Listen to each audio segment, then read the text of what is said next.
বিভিন্ন যারা সারা দিচ্ছে এরা কাছে কিস্তি আছে, কিস্তি দিয়ে বাড়াচ্ছে না। আর এবারে এতই টাকা বিদেশ থেকে বলে আইসছে, দেশ বলে চান্দাবাজি হচ্ছে, তোমার উপরে তুলেছে এত টাকা, কাজে মানুষগুলো করবে পারবেন না, বড় সড়ো ধরে উঠতে পারো। এই সেরকম করে গেল পেনশন সার্ভেন্ট করবে পারবেন না, এটা করবে পারবেন না, মানুষের তো টাকা নেই।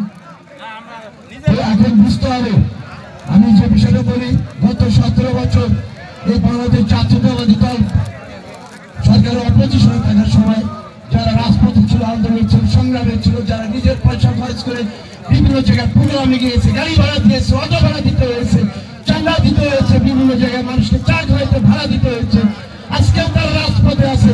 যারা এতদিন ছিল না তারা নাকি ফুলবাড়ির কন্যাদা হয়ে যায়, তারা ফুলবাড়ির নাকি অভিভাবক, তাদের নামে মামলা হয় না, ছোট ছোট ছেলেদের নামে মামলা হয়। এরা জেল খাটে, এদের বউয়ের বাচ্চার ফর্মটা হয় না, কোনো নেতা খবর নেয় না, এদের বাড়িতে ভাত নাই, চাল নাই, ডাউন নাই, এই মা অসুস্থ, ঔষধ আমাদের মতো মানুষের কিনে দিতে হয়।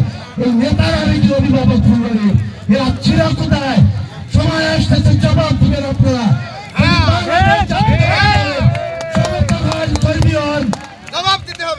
যদি আপনার মনে করেন জবাব দিবেন, আপনি ছিলেন কোথায়?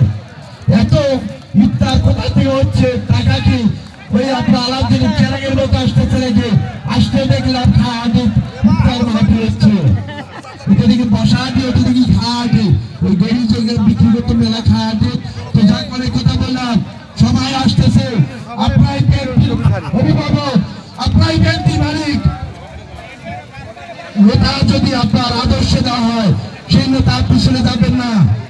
আমি একটু অনুরোধ করতেছি, আর কথা না বলি, ভালো থাকবেন, সুস্থ থাকবেন, সকল সুস্বাস্থ্য কামনা করছি।